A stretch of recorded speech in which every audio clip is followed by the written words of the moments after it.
الکریم اما بعد فاعوذ باللہ من الشیطان الرجیم بسم اللہ الرحمن الرحیم عنہ ان نبی صلی اللہ علیہ وسلم دخل قبرا لیلا فاسرج له بسراج فاخذ من قبل القبلة وقال رحمك الله ان كنت لأواها تلا للقرآن رواه الترمذی وقال هذا حدیث حسن۔ حضرت ابن عباس رضی اللہ تعالیٰ عنہ سے روایت ہے، وہ کہتے ہیں جی کہ نبی اکرم صلی اللہ علیہ وسلم رات کو قبر میں تشریف لے گئے، آپ کے لیے چراغ جلایا گیا۔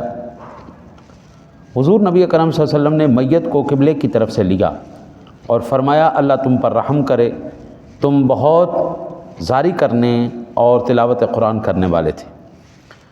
امام ترمذی نے اس کو نقل فرمایا۔ اس حدیث پاک سے چند مسائل معلوم ہیں۔ پہلا مسئلہ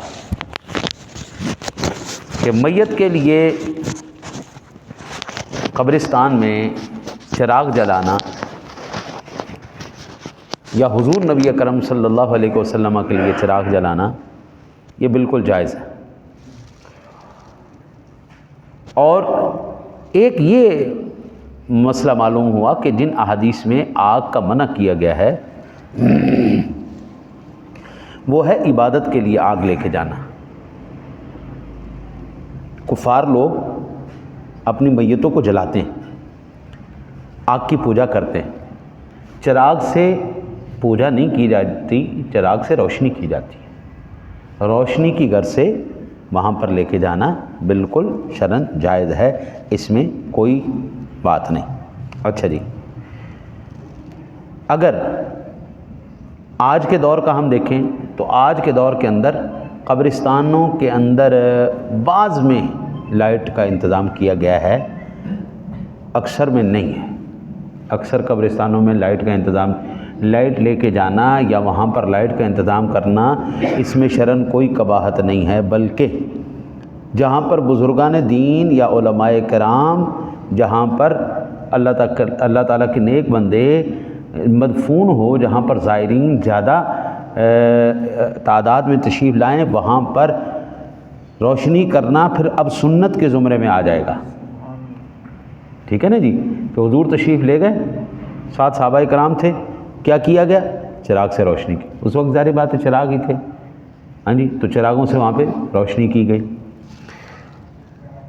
ایک بات تو یہ، دوسرا بات یہ ہے جہاں پر چراغ جلانے کی ممانعت ہے وہاں پر مراد یہ ہے کہ جب ضرورت نہیں ہے، بندے وہاں سے ہو کے چلے گئے، پھر بھی وہاں پہ چراغ جلتا رہے، اس چیز کی ممانعت ہے۔ کہ رکھ کے واپس آ جانا یہ جائز نہیں۔ یہ صرف قبرستان میں نہیں، آپ گھر میں بیٹھے ہوئے نا قبلہ، تو گھر میں اس وقت تک لائٹ آن کریں جب تک آپ کو ضرورت ہے، اور جب آپ واپس تشریف لے آئیں پھر لائٹ کو بند کر دیں۔ ایویں لائٹ جلائی رکھی، فائدہ نہ، وہ راہ گزر ہے نہ وہ کسی، یہ اسراف کے زمرے میں آتا ہے۔ وہ قبرستان میں ہو، وہ گھر میں ہو، جب آپ کو ضرورت ہے آپ لائٹ آن کیجئے، جب نہیں ضرورت اس کو بند کر دیں۔ اسراف ہو رہا ہے، پیسے ضائع ہیں، تو چراغوں میں تیل ضائع ہو رہا ہے، تیل پیسوں سے آتا ہے، پیسے ضائع کرنا، اشیاء ضائع کرنا، یہ تو شریعت کے اندر مطلوب نہیں ہے۔ بعض مرتبہ ایسا ہوتا ہے کہ بلا احتراماً کسی مقام یا جگہ یا کسی ہستی کی قبر کو منور کرنا زائرین کے لیے، یہ بھی محمود ہے، بہت اچھی بات ہے۔ مثلاً بیت اللہ شریف، مسجد حرام شریف اتنی روشن ہے قبلہ، آپ 100 میل اوپر سے بھی دیکھیں گے نا تو آپ کو مسجد حرام روشن نظر آئے گی، مسجد نبی آپ کو روشن نظر آئے گی۔ پورے سعودیہ کے اندر لائٹیں ڈم پڑ جائیں گی، لیکن بیت اللہ کے اوپر جو لائٹیں لگائی گئی ہیں نا، بیت اللہ شریف میں، حرم شریف کے اندر، سبحان اللہ سبحان اللہ، ایسی لائٹیں کہ بندہ، یا مدینہ منورہ میں جو حضور جناب رسالت مآب صلی اللہ علیہ وسلم کے روضہ انور کو روشن کیا گیا، بے مثال ہے جناب، بے مثال۔ تو ایسے بزرگ مقامات، ایسی مقدس جگہیں جہاں پر مسلمانوں کی وہ محبت ہو، پیار ہو، کوئی الفت ہو، ایسا تو ایسے مقام کو روشن کرنا، اللہ تعالیٰ کے نیک ولیوں کے مزارات کو، انبیاء کے مزارات کو ہاں جی روشن رکھنا، یہ بالکل محمود ہے، بالکل اس میں کوئی شرن قباحت والی بات نہیں۔ ایک اس حدیث پاک سے یہ بات پتہ چلی، جب کبھی بندہ فوت ہو جائے تو اس کی برائی نہیں کرنی چاہیے، اس کی بھلائی کرنی چاہیے، اچھی بات یاد کرنی چاہیے، یار بڑا اچھا آدمی تھا، یار اس نے بڑا زندگی میں نہ قبلہ ایسا کام نہیں کرنا کہ مرنے کے بعد بھی دنیا کا ہے شکر الحمدللہ، الحمدللہ منحوس آدمی مر گیا، ایسا کام نہیں کرنا، اتنا مخلوق خدا کو تنگ نہیں کرنا کہ مرنے کے بعد بھی جہاں پر لوگ اختلافات کو بھول بیٹھتے ہیں وہاں پر بھی دنیا اختلاف بھولے نہیں، بلکہ یہ کہ یار بڑا ہی منحوس آدمی تھی، اچھا ہویا مر گیا۔ اتنا ضرور کر جانا میرے بابو کہ مرنے کے بعد صرف چار بندے اتنی گواہی دے دیں اچھا آدمی تھا۔ اللہ تعالیٰ پھر فرماتا ہے کہ مجھے تو پتہ ہے تو نے کیا کرتوت کیے ہیں، لیکن چلو ان 4 بندوں کی گواہی آ گئی ہے میرے پاس، چلو میں اپنی رحمت کے صدقے تیری بخشش کر دیتا ہوں۔ میرے بابو زندہ رہے، دنیا مخلوق خدا آپ سے تنگ رہی اور آپ مر گئے، انہوں نے آپ کے خلاف گواہیاں دی، تو اب ساری زندگی تو آپ تنگ رہیں گے قبر، وہاں سے تو چھٹکارا بھی نہیں ہے قبلہ۔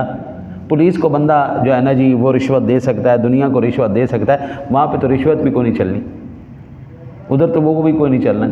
اس لیے کم از کم زندگی میں اتنے عمل کر جانا میرے بابو کہ مرنے کے بعد دنیا آپ سے تنگ نہ ہو، ٹھیک ہے جی۔ اور بعض مرتبہ ایسا ساتھی کہتے ہیں کہ دیکھو جی نبی اکرم صلی اللہ علیہ وسلم بھی مردوں کو نہیں سنا سکتے، قرآن پاک کے اندر موجود ہے، ان تسمعوا الا من یؤمن بآیاتنا، بندہ پوچھے نہ کلو، اللہ دے بندے ہو، جب مقابلہ ہو رہا ہے مردے اور زندہ کا تو کس کا مقابلہ کیا جا رہا ہے؟ کافروں کا اور مومنوں کا۔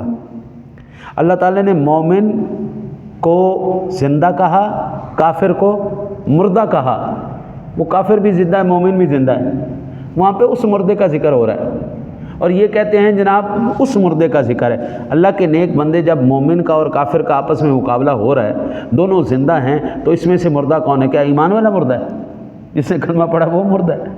حضور وہ مردہ تو نہیں۔ تو لامحالہ ہم یہ کہیں گے قرآن یہی کہہ رہا ہے، یہ جو محبوب زندہ مردے ہیں نا جی، یہ کافر جو ہیں، انک لا تسمع الموتى ولا تسمع الصم الدعاء، یہ جو زندہ مردے چل رہے ہیں نا زمین پر، اللہ ان کو نہیں سنائے گا۔ کل ہم نے قرآن پاک کی آیت مبارکہ پڑھی تھی، اللہ تعالیٰ ان کے دلوں پہ مہر لگا دیتا ہے، متکبر آدمی کے دل پر بھی مہر لگ جاتی، کانوں پر بھی لگ جاتی، آنکھوں پر بھی لگ جاتی، نہ اللہ اس کو کوئی حق سننے کی بات توفیق دیتا ہے، نہ بولنے کی بات توفیق دیتا ہے، نہ اس کو حق دکھاتا ہے، دل بھی بند کر دیتا ہے، آنکھیں کان ناک سب کچھ اللہ بند کر دیتا ہے۔ فی قلوبہم مرض فزادہم اللہ مرضا، ان کے دلوں میں مرض ڈال دیا جاتا ہے اور وہ مرض بڑھا دیا جاتا ہے۔ چلو پے رہو تسی اپنی گمراہی میں پڑے رہو، اور شیطان ان کو کہتا ہے بھائی یہ یاد رکھنا تم سب سے سچے لوگ ہو، اے سارے کمی کمین غریب لوگ گھٹیا لوگ انہاں دی گل کی سن دو، مولوی مولانا دی گل سننی ہے، کمی لوگ گھٹیا لوگ انہاں دی گل کی سننی؟ کدی مولویوں نے آج تک گھر بسن دیتے ہیں؟ کدی مولویوں نے آج تک جنت جان دیتا ہے؟ ہاں جی، ایسی بکواسات کر کے وہ لوگ شیطان ان کو جو ہے کہتا ہے تسلی میں رہو، تسلی رہو، تم بالکل ٹھیک ہو، باقی یہ سب غلط۔ دعا کرتے ہیں اللہ تعالیٰ آپ کو مجھے خاتمہ ایمان پر نصیب فرمائے۔